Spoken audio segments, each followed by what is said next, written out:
Thank Omid is you. a keynote speaker, a lecturer, trainer, consultant in neurobranding, neuromarketing, and neuroleadership. As you have guessed, Omid is a well-known professional and a strategist in neurobranding. Omid, your website suggests that you required over 25,000 lines of code and 990 coffee cups with clients in just 1 year to develop the neuro everything that you do. Sounds very complex to me. I am nowhere near to be a specialist in neuroscience. And I'm assuming for most of us, it's a very new concept. So would you mind just explaining it in as simple as it possibly can be explained in a few words? What is neurobranding? Yes, thank you so much, Olga, and also Nino, for a great introduction, I would say, because I think all the discussions that we have is interconnected, and thank you for Arthur that connect me to this great community as well. And let me share, because I have a surprise for you. Let me share my screen because I wanted to answer the questions with a very practical example. How does it sound? Sure, that's a great suggestion. You can share your screen. Yeah, we can see it. Yeah, you can see my screen? Yeah. Oh, I love it. So now we are completing the puzzles today. And I'm Omid.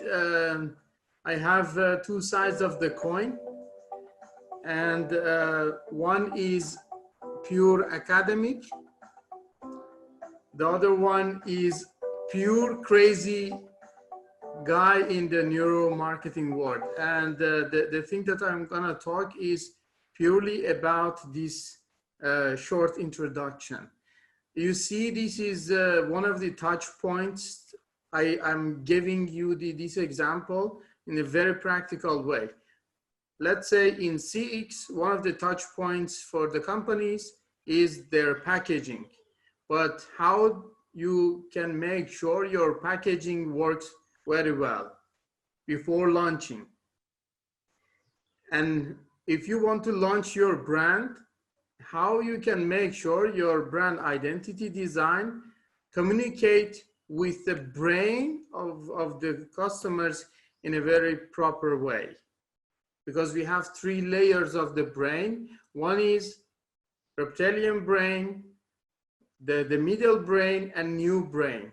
And most, I would say, the missing puzzle, the missing piece of the puzzle in CX, generally in UX and in brand experience, is communicating with the wrong audience.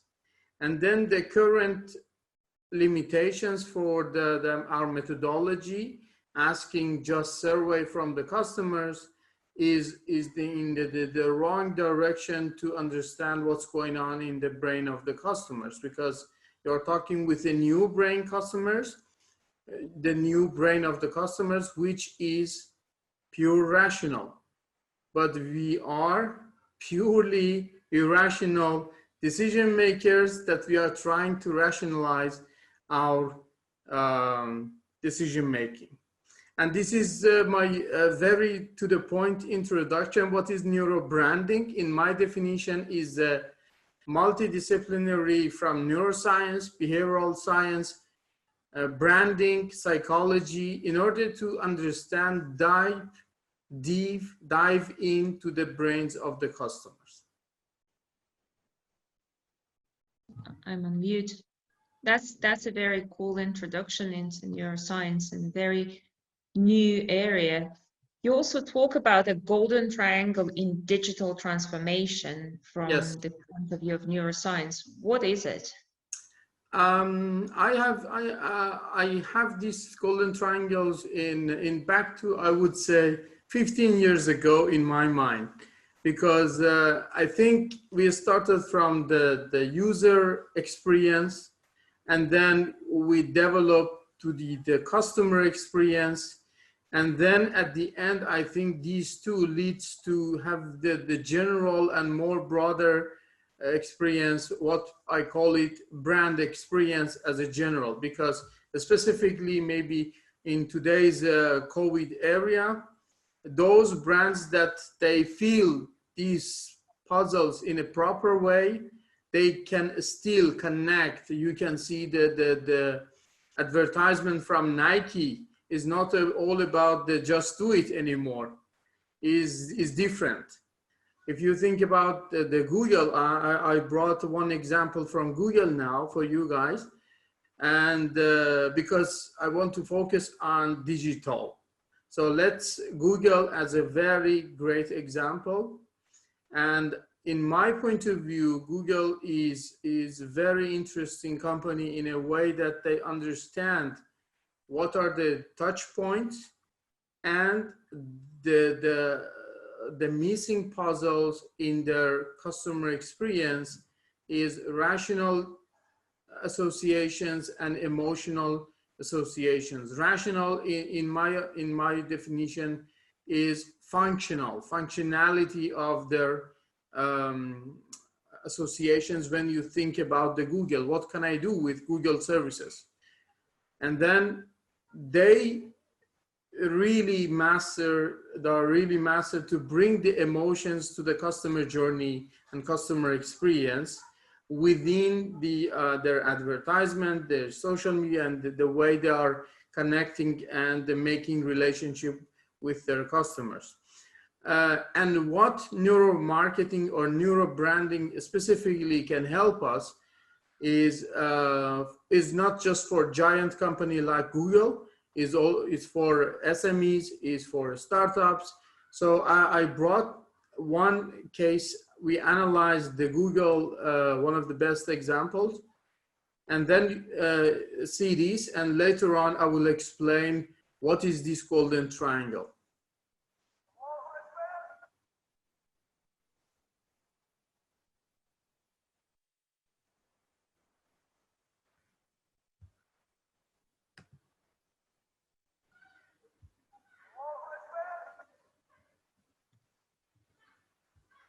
You see this or you don't see?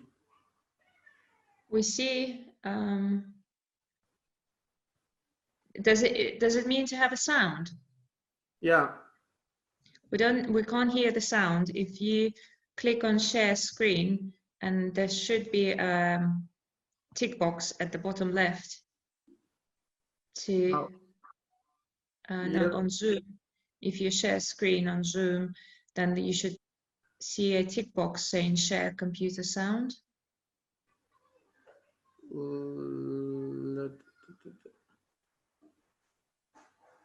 You may need to stop sharing and then start sharing again.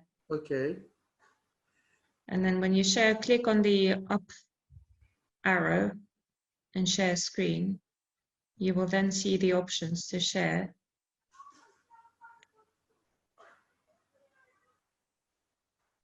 No, actually not on the upper arrow, just on the green button. And then there is a share computer sound tick box at the bottom left-hand corner. Yes. Got it? Yeah, yeah. Oh.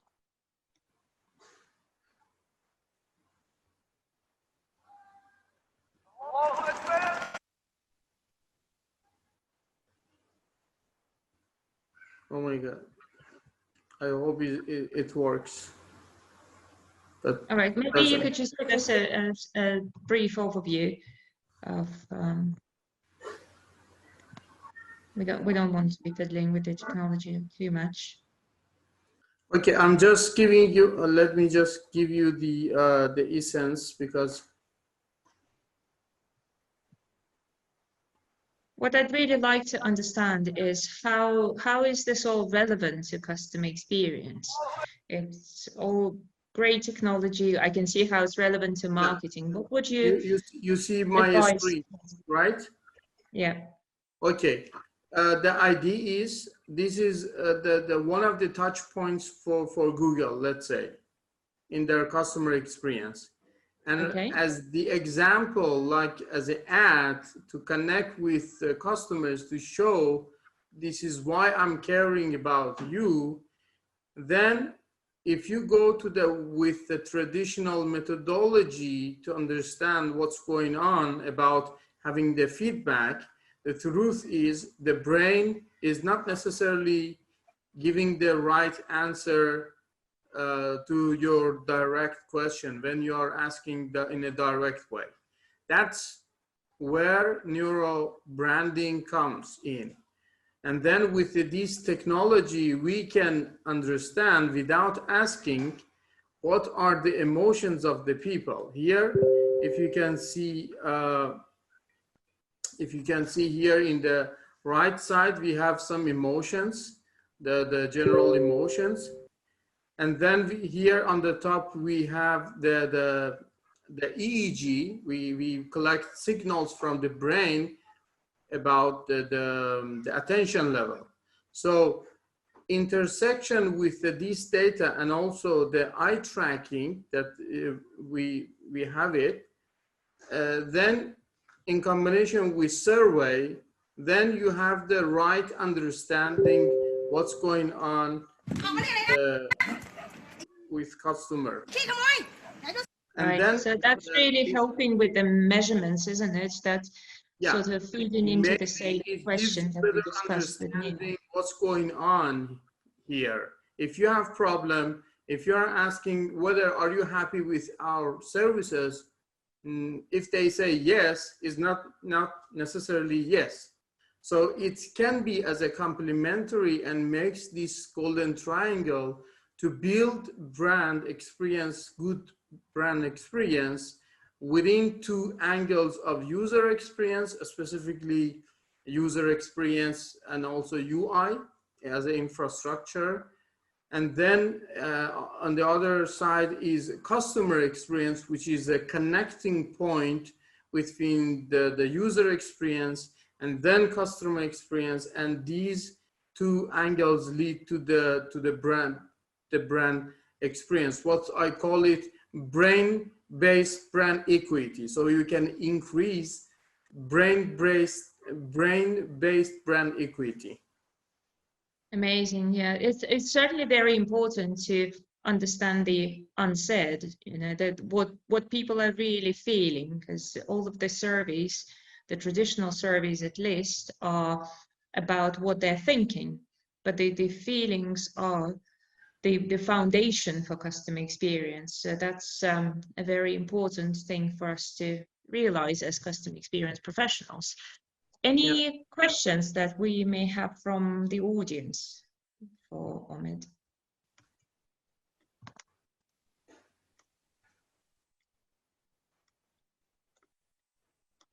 No? Maybe the subject is very complex for us, Omid. We need a more, more in-depth understanding of our own brains, especially at this hour in the day. Maybe some wine would have helped us. Yeah, especially here in Georgia. Yeah, it's a very complex subject and quite interesting one indeed. I tried to simplify it, really. Yeah, if this is a simplified version, I can't imagine. So tapping, I wrote in the chat, tapping into the subconscious mind and understanding customer behavior is providing insight to organizations on how to improve their customer experience. So what do you think what set of new skills CX leaders need to have in order to be able to harness this new potential? That's a very interesting question. I think is a complementary, I would say. So is another tools that can give you like, I'm using this analogy usually.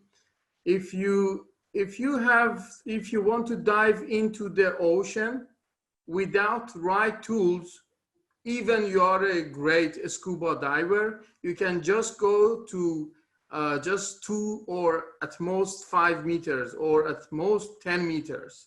And then you have to come and then breathe an oxygen. But the neuroscientific tools can give you the ability to go into the subconscious level of the customers, like in the top down in the ocean, and then understand what's going on here, because most of the decisions are based on subconscious level.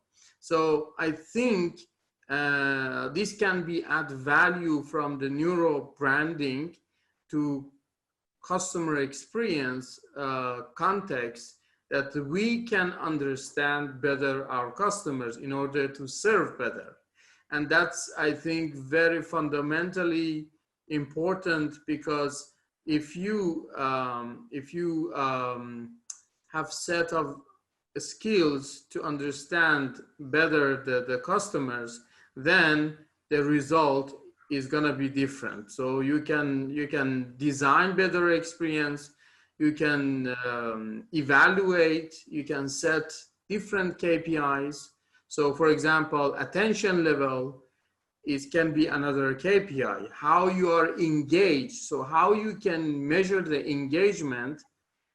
Usually you are doing based on the survey, but not necessarily is the right answer. So as a complementary, you can really open the brain and looking at what's going on here. And then you have better understanding for the whole concept. Amazing. How does it fit with the traditional approaches? So Arthur is asking this question in the chat. Does it, you know, we have our idea of the measurement system. Do we put it in? Do we have to do neuroscience before the CSAT or after, or it doesn't matter?